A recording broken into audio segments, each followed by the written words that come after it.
This one world, we're the one world family. Don't need nations or religions. Yeah, we'll supply our needs. So together, ever vigil, no more danger we shall see. Who needs freedom when security is all we The One World Anthem finishes up, followed by a unified chant and cross-chest salute. One world, one family, all worlds be determinants. Hail to the system. Citizens, your silence for the High Priest of the Luminary. The light comes up on the High Priest. He begins to speak in a high-pitched, echoing voice. I have called this interim council meeting for progress update on your plan to completely eradicate this insidious believers network. What does the council have to report? A spotlight shines on each priest with an electrical shutter noise as each stand up to speak. Citizens, your silence for the Minister of Governance. Your Excellence, we have informers calling in by the score. The minions have awarded reward points, and all information reported has passed along to security.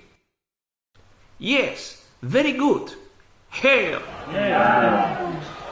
Citizens, your silence for the Minister of Legalism. Your Excellence, we have just passed a new law stating that any citizen found guilty of violating the revised Anti-Outworld Religion Act, regardless of system rank, will be publicly guillotined following a fast-track state of emergency trial. Excellent, excellent news. Hail! Citizens, your silence for the Minister of Welfare. Your Excellence, we have now incorporated stringent programs into our education systems and workplaces that erases all sources of religious history. The old curriculum has been replaced entirely by the rules of the system and one world constitution. Yes, yes, good work. Hail! Citizens, your silence for the Minister of Security. Your Excellence, very good news.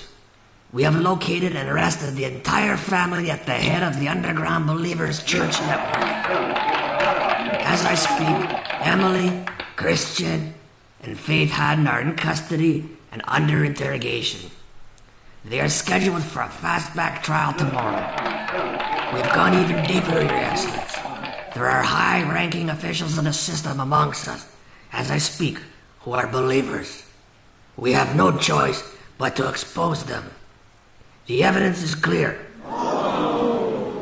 The crowds roar in horror and shock.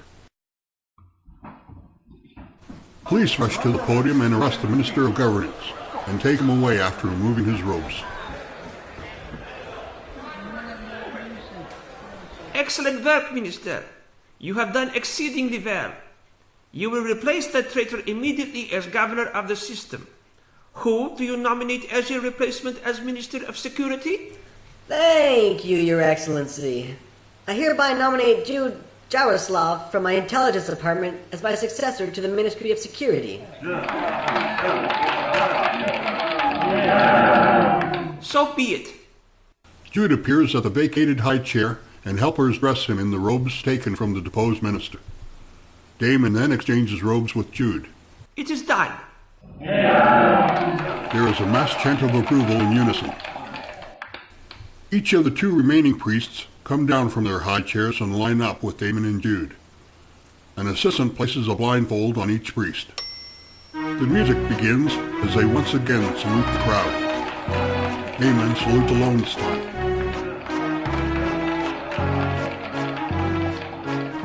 The music ends as the high priest slowly lowers onto the podium with a final flash of thunder and mist.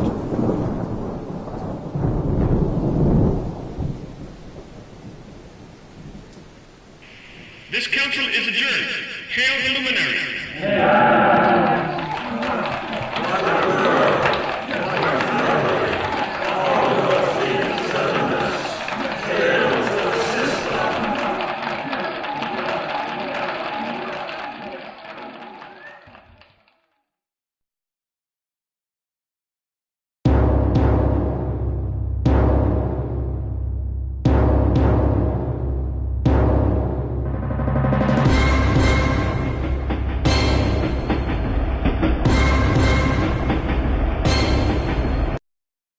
The scene switches to the High Courtroom in Terminus Tower 1. The one-world courtroom is similar to a Roman amphitheater, with columns surrounding the full circle of tiered seats. There is a central platform in the middle, with a single high judge's chair with benches on each side. A very short one for the defense and very long one for the prosecution, with the witness stand in between. There is a long prisoner's dock in front. The place is packed with people and very noisy. A spokesman calls the court to order with the banging of a gavel. Order, I say. Order in the court. Order in the court. Please stand for the High Court Justice of the System. Trumpets sound as the High Court judge rises up through the podium onto the chair. The crowd follow suit in unison while saluting. Hail to the system. One world, one family. Hail to the system. All worlds be determinus. The court is now in session. We are gathered here today to put on trial a number of citizens who are believed to have contravened the New World Order and believers' law. These are very serious crimes against the system, and culprits found guilty of breaking the law will be dealt with severely. I call on the prosecution and defense counsel to take their place when I call your name. For the prosecution, Jude Yaroslav, Minister of Security. Damon Black, Minister of Governance. Boris Bora, Minister of Legalism. Dieter Frick, Minister of Welfare. For the defense, Dr. Gabriel Evans, Founding Ombudsman of Terminus University. Guards, bring in the prisoners. Emily Haddon, Christopher Haddon, Faith Haddon, Dr. Zach Linesman, Vladimir Bonslave. The court is now in session, Your Excellency. I now call on the prosecution to state their case. We will start with the Minister of Legalism. Your Honor, as Minister of Legalism, I must point out to the court that according to our constitutional laws found in section 1.6.6.6 of the system legislature, all outworld religious activities in any form are forbidden in the New World Order. It is clear and simple. We must only refer to the highest power within the system as the luminary, and only the luminary. Belief in any other form is nothing less than a heinous crime.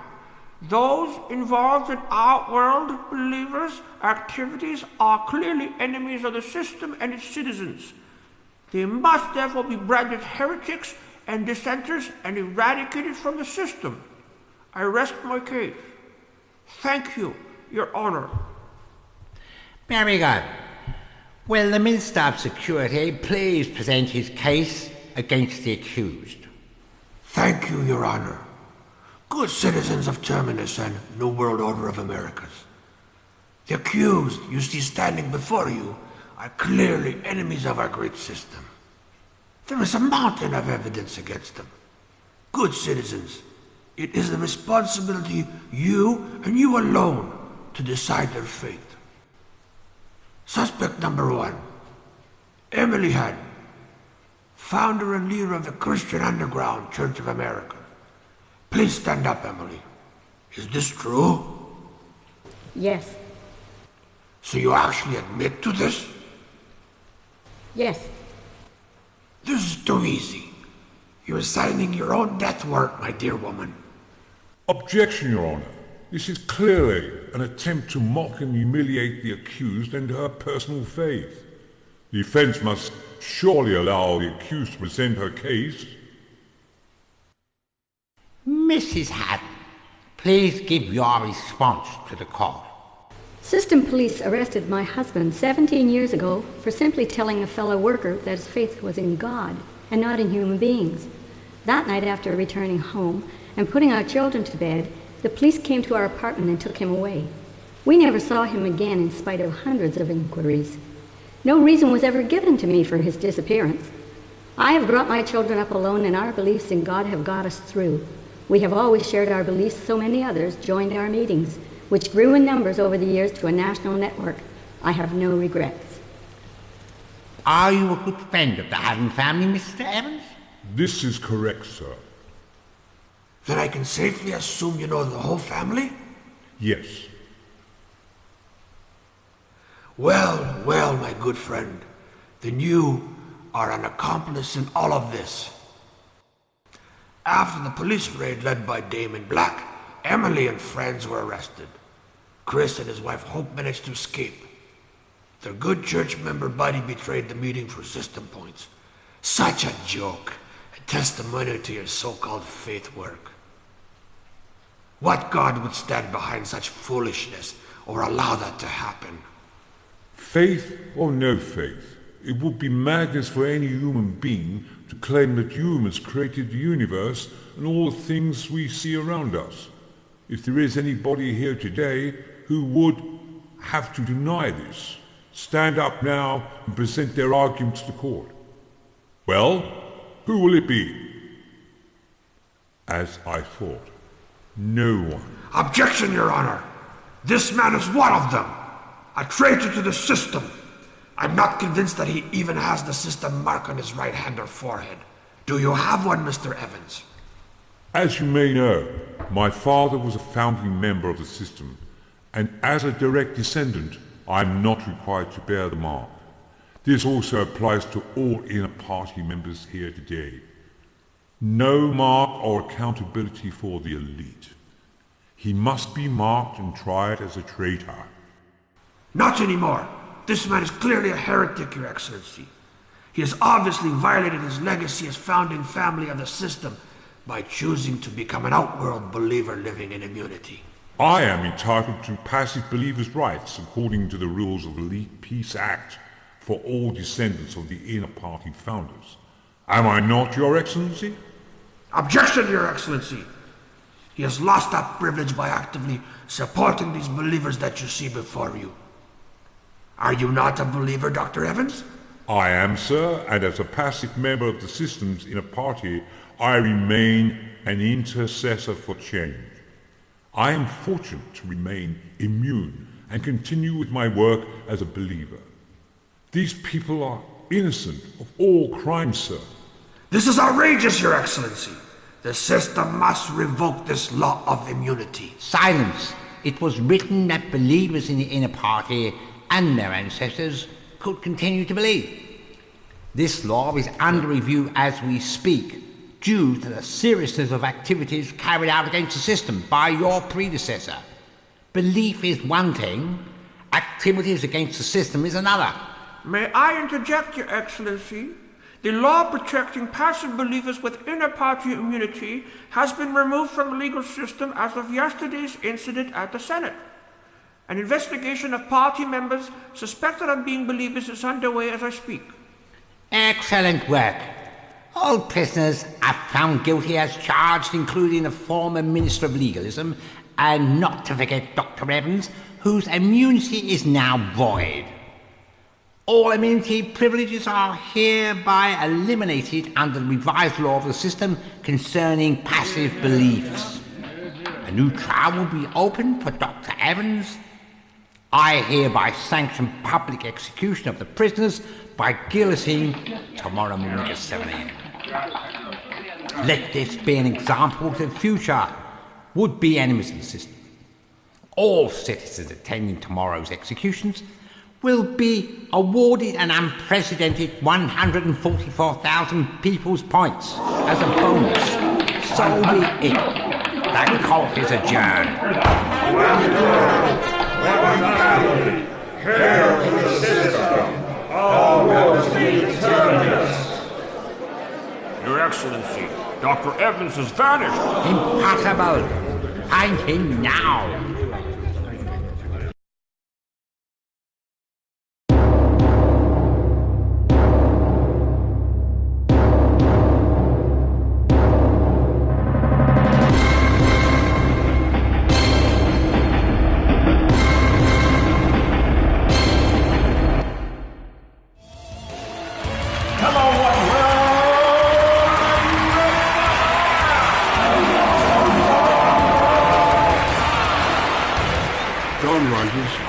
Square. The prisoners are locked in a small cage flanked by guards. A guillotine rises from a platform in the background. Citizens begin to pour into the square to the sound of a siren. The mood is that of a carnival celebration. Damon mounts the platform and addresses the crowd through a loudspeaker. Attention, friends and citizens of our great system. Welcome to this long-awaited day of justice. We are privileged to have in our presence today the four cornerstones of the luminary, of which I am now one. The remaining three priests of the luminary are lit up on a high podium in their sparkling attire. They each announce themselves when the spotlight shines on them. The One World anthem strikes up and is followed by unified chants and cross-chest salute.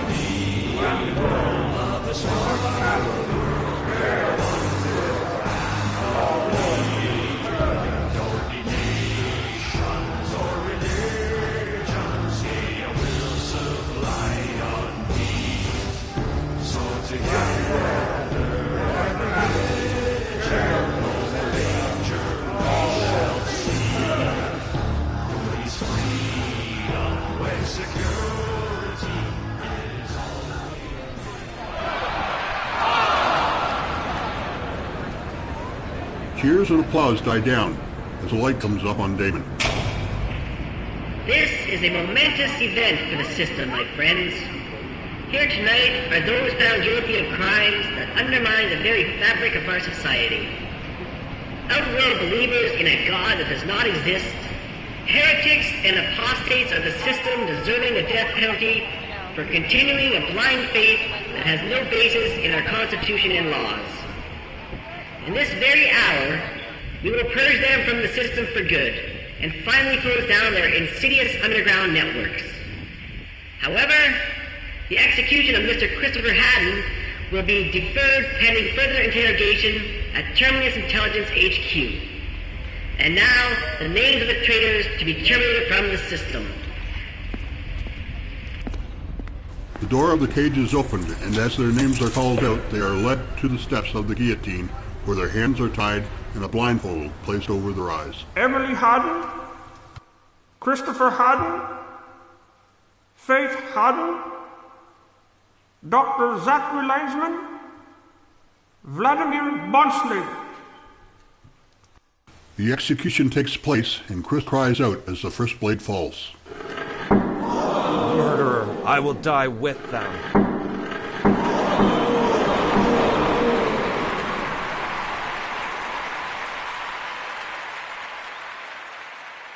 There is a blackout, followed by silence and the sound of distant rolling thunder. Dawn breaks over the people's square. Chris is still in the cage, guarded by two police guards. One is named Marty, who witnessed the executions. Evan stands nearby watching. Marty speaks to the other guard. Hey man, you look tired. Why don't you take a break? It's been a long night. I can take care of things here for half an hour if you want. Yeah, I feel like crap too. Thanks, Marty. I need a coffee for sure. I'll bring you one back too. Take your time, bud. See you in about half an hour or so. No rush, man. Later, Marty. The guard hurries away. Marty looks cautiously around and then speaks into the cage. Are you okay, man? I mean, I hate what has happened to you and your friends. I hate the system and the bastards that run it. I have friends who are believers too. We meet sometimes in the old ruins of a church not too far from here. I want out of here for sure after what I saw them do today. Look, I can let you out and we can both get out of here right now. If you want to come with me, I'll take you to my friends and they will look after you for sure. We both have nothing to lose. What do you say? You okay, man? Can you hear me? Let me out then and I'll go with you. What's your name, man? Just call me Marty. Let's get out of here before my buddy comes back. He hates my guts and would love to see me up on the guillotine for sure as a traitor. He always was suspicious of me and will do anything to get promoted. Now he's going to get a big shock when he gets back with my coffee. Marty helps Chris out of the now unlocked cage. They hurry out of the square with Marty glancing back one last time. As the night begins to give way to dawn, the other guard returns soon after and is dumbstruck when he sees the open door of the cage and no sign of Marty or Chris. Damon and Jude suddenly arrive with the police squad to transfer Chris to the notorious Ministry of Security. What the hell's going on? Shut up, you idiot! Take him away! They just vanished. I swear I only... They place a hood over his head, handcuff him, and march him away. No. A shot rings out as Jude returns.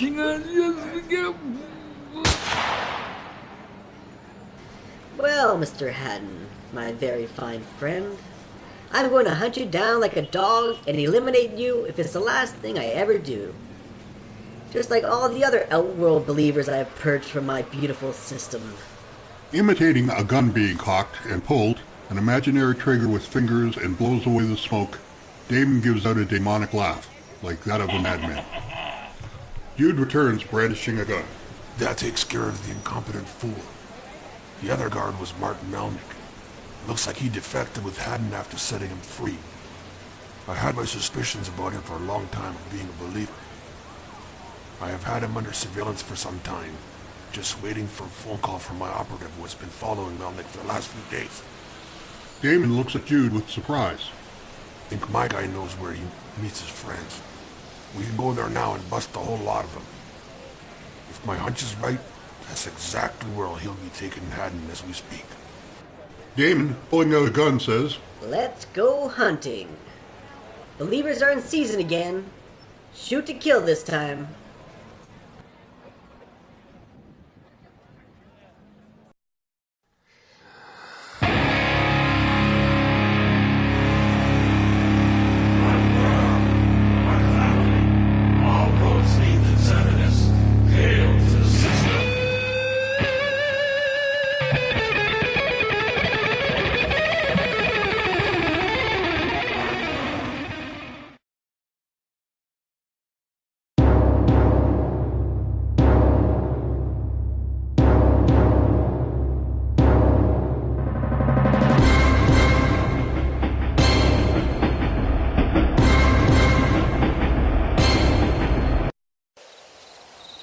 Chris and Marty cautiously cross the overgrown graveyard towards a derelict church by the East River.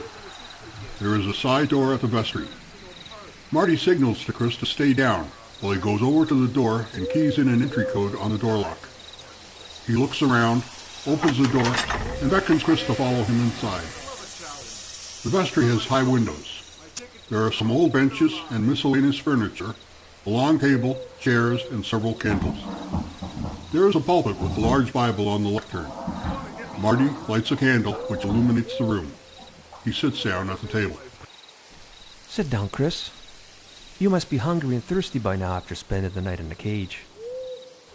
Marty opens a bag and pulls out a bottle of water and a loaf of bread and passes it to Chris. You've got to be exhausted and in shock. It's understandable after what those bastards have put you through. Look, you can hide here for a while until we figure out what to do. I can't go back either, right? They killed my family and friends just because they are believers.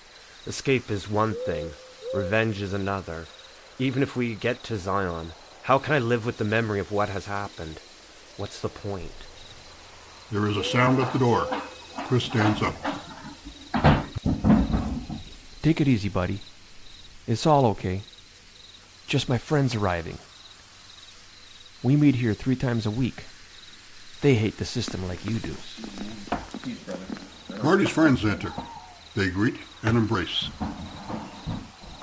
This is my new friend Chris Haddon. Chris, this is Jane, Nola, and Todd. After welcoming Chris, they sit at the table, and Marty speaks. I am sure you have heard on the news that Chris and myself are now fugitives from the system. I finally decided to defect with my friend here following the public executions of 7 believers, 2 of them being his mother and his wife. Oh my God, it was awful. They showed the whole thing. I was sick to my stomach. We cried and cried. It was the end for me too, the turning point. Those bastards. And you, Chris, forced to witness? I'm so sorry for you and your family, especially Faith. Was she your wife? Please, enough. It is done. There is no more to say. I want to escape to Zion more than ever now. We can do this together if we act now. I will lead you. Where is Zion? It's a secret city in the Americas that believers have built after escaping from the system. A Dr. Zach Linesman gave me a plan to get there just before our group was busted. Faith and a friend of mine at the plant we worked at decided to escape that very night after the bust. The system was on our heels, so we tried to get out and follow the plan. It's a long story. I agree with Chris. We are all on the run, and there's no turning back. But before we go any further, I believe there is someone in this very room who has betrayed us to the system for points and promotion. As founder of this Church of Believers, I declare that there's a traitor in our midst. We have a spy. Now, it is only a matter of hours before we are busted too. Well, as founding members, do you have any suspicion of whom this might be? Just write down the name that comes to mind and I will read them out. We will go on from there. There is a long silence. They begin to write. When finished writing, they each fold up their piece of paper and hand them to Marty. There is silence. Marty begins to unfold each paper and read up the names one by one. Joseph Spengler. Spengler again? Joseph And finally, yes, Joseph Spengler. Well, well, well. You are very bright and very right, my dear founding members. Chris, this is my offering. He writes down a name, folds the paper up, and hands it to Chris, who slowly unfolds it and looks at what is written in disbelief. Yes, it is I, Marty. Chris stands up, knocking over the chairs, and chaos and cursing breaks out as Marty pulls out a gun and points it at them. Hold it.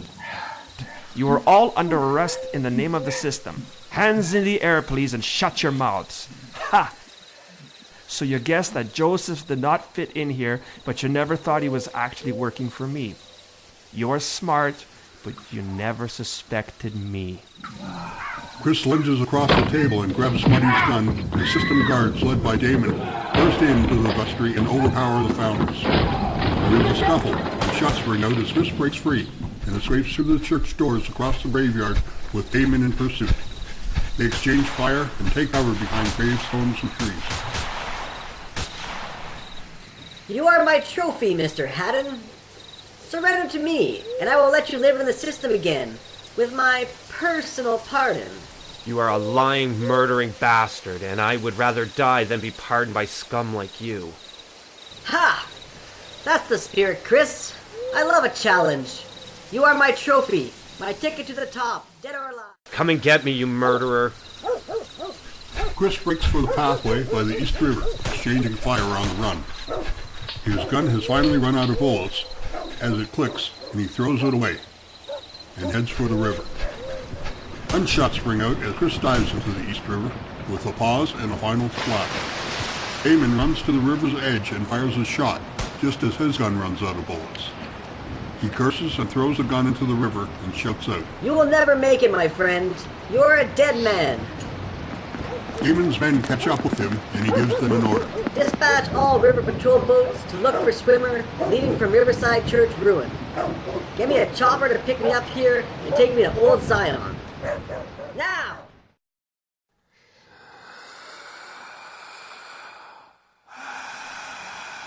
One world, one family, all roads lead to Terminus. Hail to the system.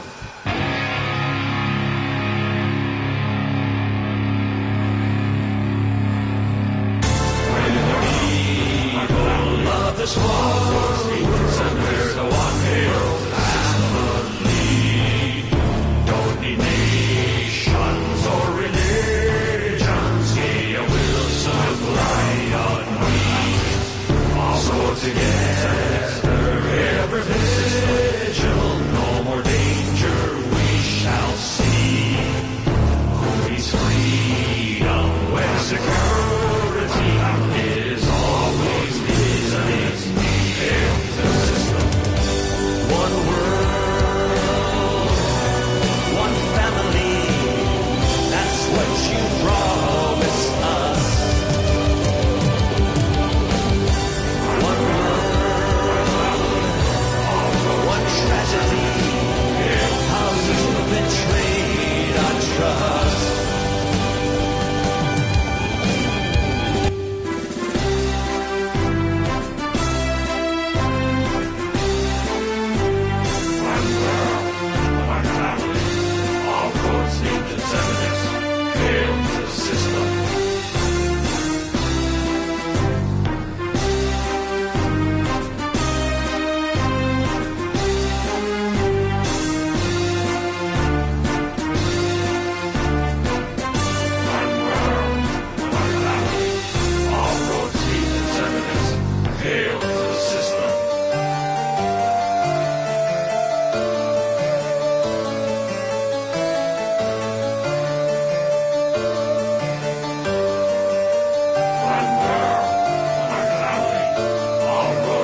system.